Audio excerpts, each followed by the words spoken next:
Hello folks, I hope you're keeping well. This is a bit of a rushed video because circumstances have been a bit of a rush. Don't know about you, I've lost all my gigs and all my teaching. However, two places I work at, two of them, Brit School and Elam, are looking to do online lessons. So we've been looking at what's available, and people seem to have opted for Zoom rather than Skype or any of the others. I don't really know why, but doesn't matter, they're much the same. It's a kind of a conferencing app. You may know about it. Well, if you're watching this you probably do, so I'm not going to go into that, and I know very little about it, but I found a little bit out just recently, which is why I wanted to do this. And please, maybe I've got some things wrong. Maybe you know more. There's a comments section below, so if we can use that, then I can read that and I'll do an updated video so we can try pretty quickly and get to the gist of what's the best way of doing this. Now, I am pretty much sound limited here because I live in a flat, so that is an issue for me, but it may not be for you. What I decided to do then was see if I could teach. I wasn't going to do it at all because of the way I teach normally make a lot of noise, but I thought, well, maybe I could play piano and advise by speaking, which is not too loud, and it could be of some use. But that turned out to be significant then because I needed a microphone.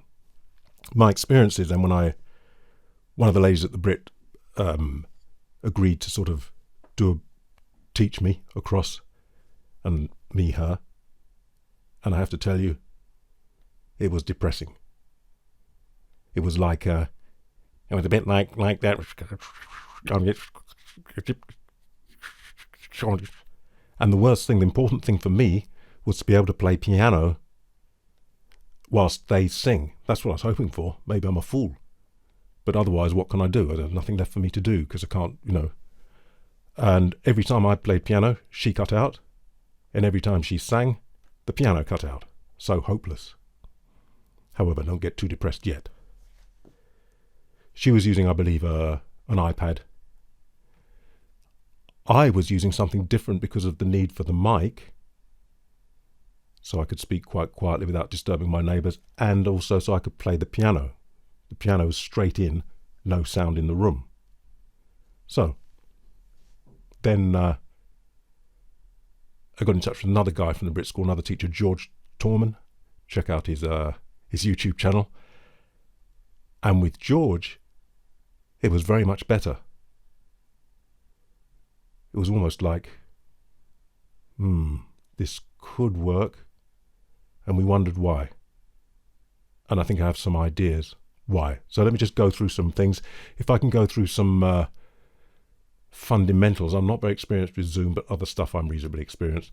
And if you can get a picture, an understanding, then you can tweak your setup, which will be different from mine, but with the knowledge of what it is you're trying to do. So let me see if I can do that for you. I think the thing to remember is that all these things we're using were designed for speech. What does that mean then? Well, it means that intelligibility is paramount. So if I think like this, and I say turn left, and then there's a bag on the floor in the corner, and it's got £3 million in it, so pick it up and bring it. You can hear what I'm saying. That's important. You don't need to hear all the other business. You don't need to hear the low end. You don't need to hear all the breathy stuff, really, do you? Even though some of that will come through.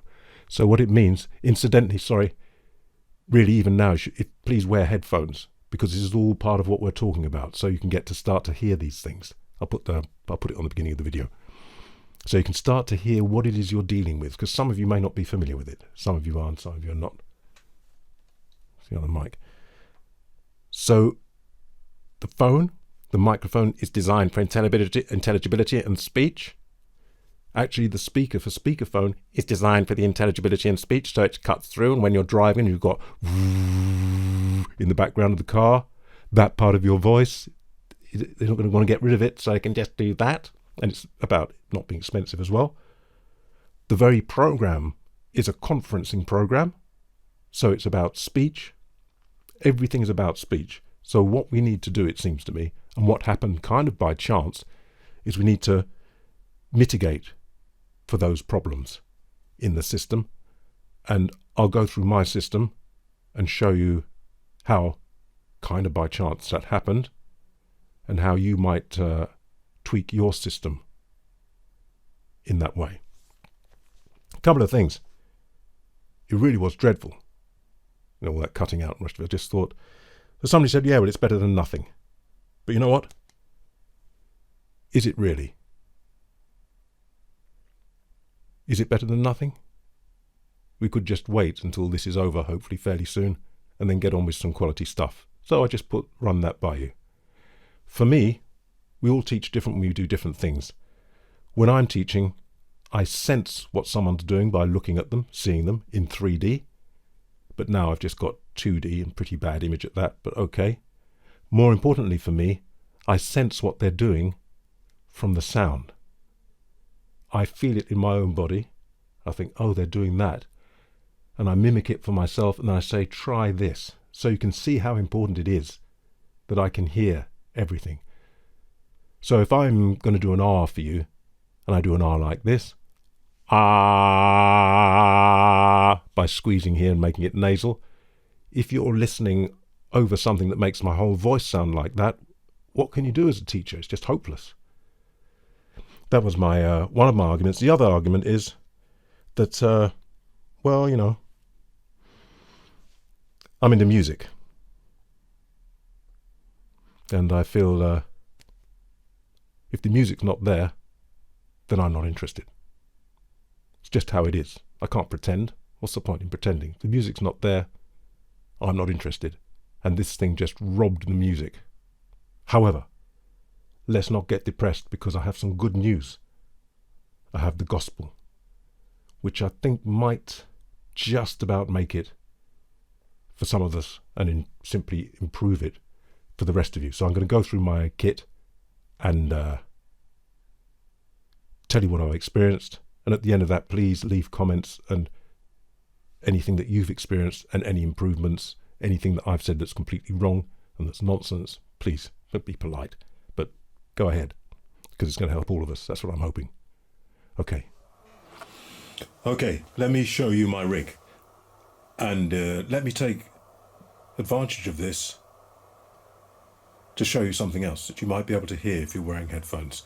Now I'm using the mic that's on the camera now, and I've got it set to auto, which a lot of these devices have inherently built in. So what that means is, as I get louder, it'll bring the level down, and if I go quieter, you might hear some hiss come up in the background. I'm going to be silent now for a bit. On this camera, I can set it to manual, and I usually do, but for this circumstance, it's quite useful. So bear in mind the kind of things that go on if you're not used to, if you're not technical and you're a singing teacher and you don't handle these kinds of things, you're going to have to learn a little bit. You don't have to learn how it works and the rest of it. Well, you just have to learn how to use it. So let me show you my, by chance, obviously I've got my keyboard set up here. I required that. The keyboard doesn't make any sound. But if I put this camera near the headphones, you might be able to hear this coming through the headphones. So for me, it was important not to have sound in the room because of neighbours. That was by the by. But it's a good thing anyway. I'm going to explain why in a minute. Then, of course, I'm using the microphone to pick up my voice. Partly because I want to sing along with them sometimes, maybe I thought, and also because I can just speak quite quietly. Again, it's going to be a long day of teaching. I can keep the noise to a minimum. However, that turned out to be a good thing. Both of these go into a small mixing desk with a rather antiquated audio interface. You don't need anything posh. And I can adjust the level of the voice versus the keyboard, which then goes in to the laptop. Now let me explain why this is a good idea, I think. Remember, we want to mitigate the problem of stuff being designed for speech and all the auto stuff that people put on, which is useful for speaking and so on. So, No sound in the room from this going direct in, which is a good thing, because we don't want sound bouncing around that's going to mess with the signal that's going in, because it's going to get messed with mightily anyway. And the messier it is when it goes in there, by the time it's got all that compression that the Zoom thing and everybody else is going to apply, because they kind of have to for bandwidth and stuff, you end up with super mess. This is a good idea because it's a vocal mic. And it's cardioid, so it's picking up mostly just my voice and not so much of the room. That's the idea. That's why they don't feed back. So again, we've got the highest quality input and the cleanest signal going into the thing before we even start, compared to just using, I'm using this for displaying chords, but compared to using this, which has got God knows what kind of a mic and does heaven knows what to your voice before it even gets into Zoom. So you understand the principles, trying to mitigate all that stuff. When we come to Zoom then, we've got the highest quality going in. Can we get the highest quality settings? This, please help me if you know more. But somebody told me this and it makes sense to me.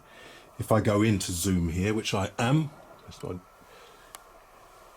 can't do this at the same time, and, oh yeah, sorry. And I brought that up down the bottom there. You see it says where the microphone is, and there's an arrow. Hope the quality is good enough for you to see. Some people have got a flash thing where you can put it all on screen.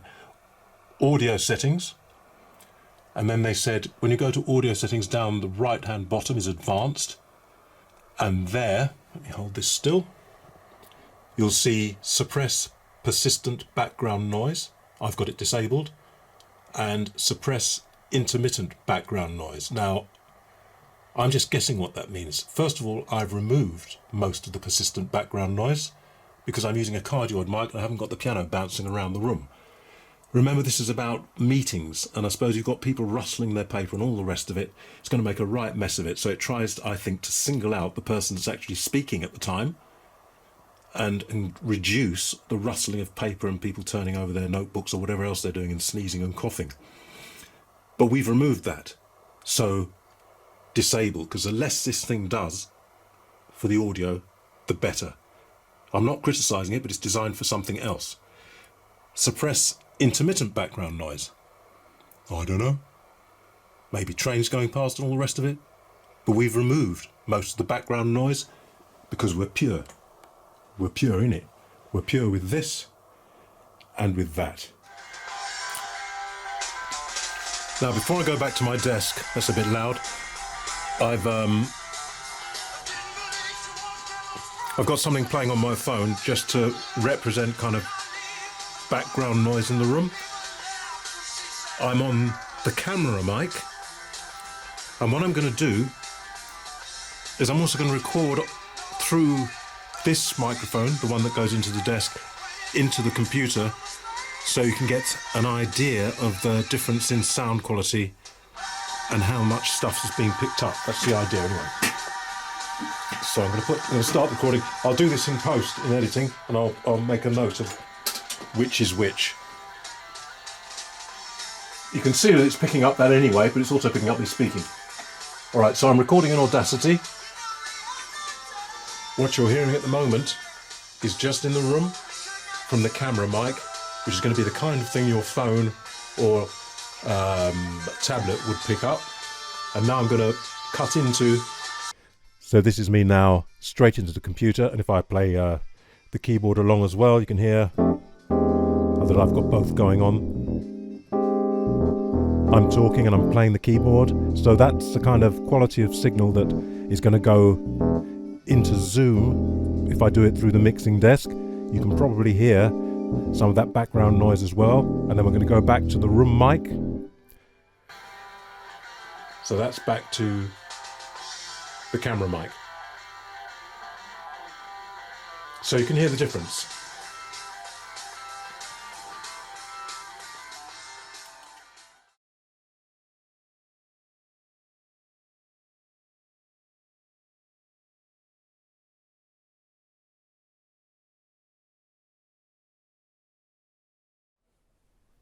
All right. I hope you're still using your headphones.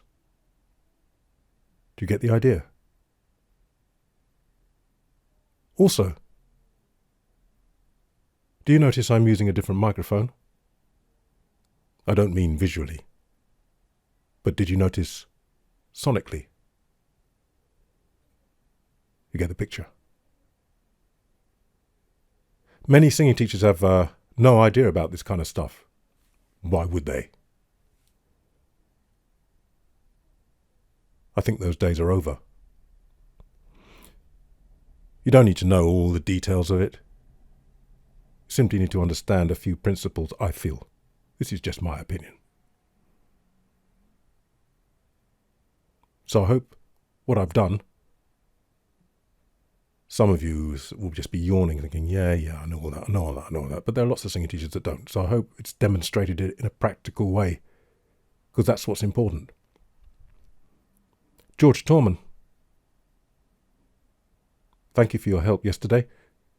But I wonder, why have you got those two big speakers in your room? You've got a lovely big room, not like me. You've got a nice house. That's all right.